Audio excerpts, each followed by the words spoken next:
Svaki ulazak na teren za Bobi Čarlton u svakom slučaju predstavlja uvek novi emotivni doživljaj.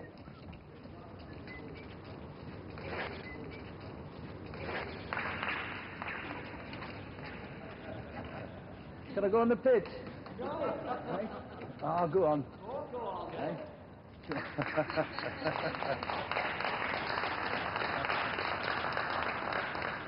Yeah, there are people from the BBC. Yes.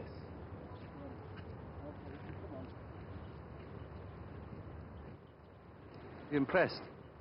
Hey? Oh, that's good. Yeah. Bob, I never had a football. Right. I had it like that. Yes, yes. But if I don't know many things about football, Right. you know. Yes. I admire you as somebody who is on the highest possible position in a profession. Right. If I would be your pupil, for example. Yes. And if I would put this down right Yes. what you would teach me first, what to do? Show me. What would be the first movement for a journalist who wants to become a football player? Well, the first thing I would say, you'd have to put your handbag down. Okay, I did. Good. Well, you'd obviously have to wear the right equipment, but nevertheless, what I would say is that you have to initially to kick the ball correctly. So you have to use the right part of the foot. Show me. Well, it's no use hitting it with your toe because it hurts and it's wrong.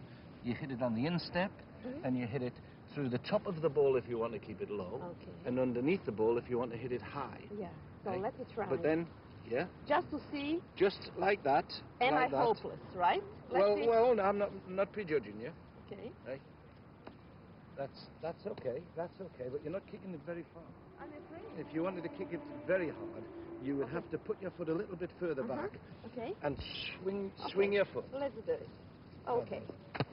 I thought it was actually going to go that way. But you never know with the Yugoslav football players. No. What you would give an advice to a football player who is talented, young, and everything is on his side? Usually, a young football player is always stuck somewhere in between. Yes.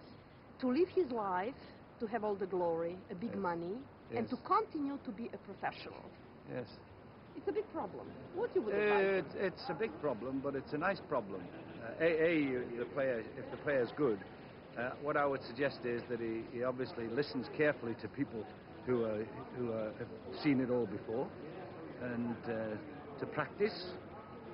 You have to live correctly. You can't stay out all night. You can't drink. You can't smoke. It's not right for an athlete.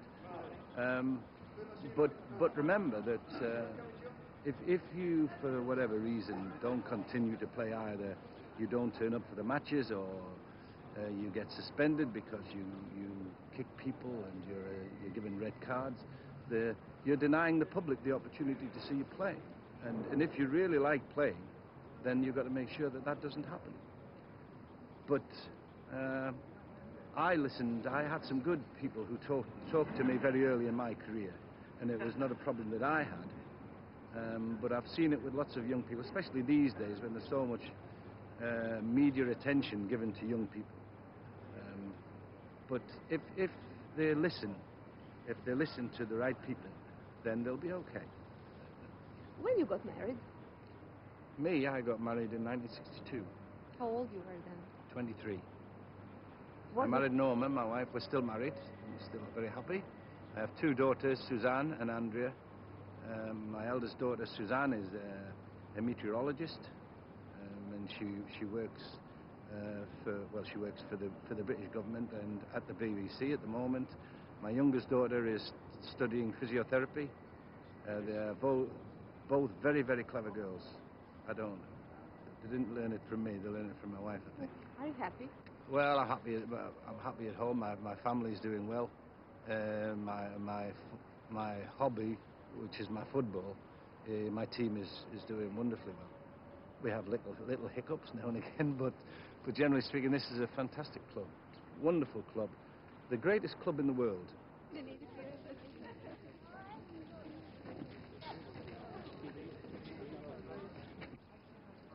nice in here, isn't it? I'm sorry you can't come on the pitch. It's all changed. But it's beautiful now. It's excellent. kids that come here, and they'd all love to come running on the field, you know. But the problem is, they all want to take a little bit home with them.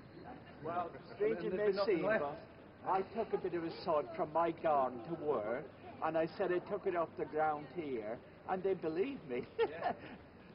But I had some fantastic times. I was privileged. This lady, you would remember this. This lady is from Belgrade, and Red Star Belgrade, who we played the match before the Munich air crash. Yes. Hello. Hello. Last match. Lovely to meet you. Mira Polak, how do you do? Thank It's you. their 50th anniversary. Oh, lovely. Of Red Star. Yes. And Yes. I came all the way to do an interview with Sir Bobby Charlton. That's right. He's a saint. Nice to see you. Thank you very much. Okay. Lovely. Good to see you. Enjoy your trip. You gave me a lot of pleasure over the years, Thomas. I love showing people around my ground. This is my... And you feel that we are enjoying it, really? Well, everybody We are. comes. Everybody comes there. They all enjoy it. What's not to enjoy? It's a lovely place. It gives people lots of happiness. Football is a wonderful game. It's the only game. And it doesn't matter whether you're poor or rich, or whether you're fat or thin. Football's a pleasure. Right? It's wonderful.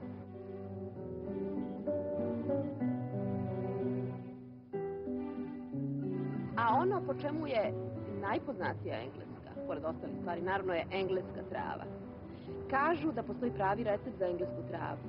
Da je potrebno je zasejati, redovno negovati i zalivati je 400 godina.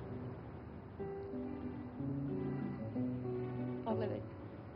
Engleska trava.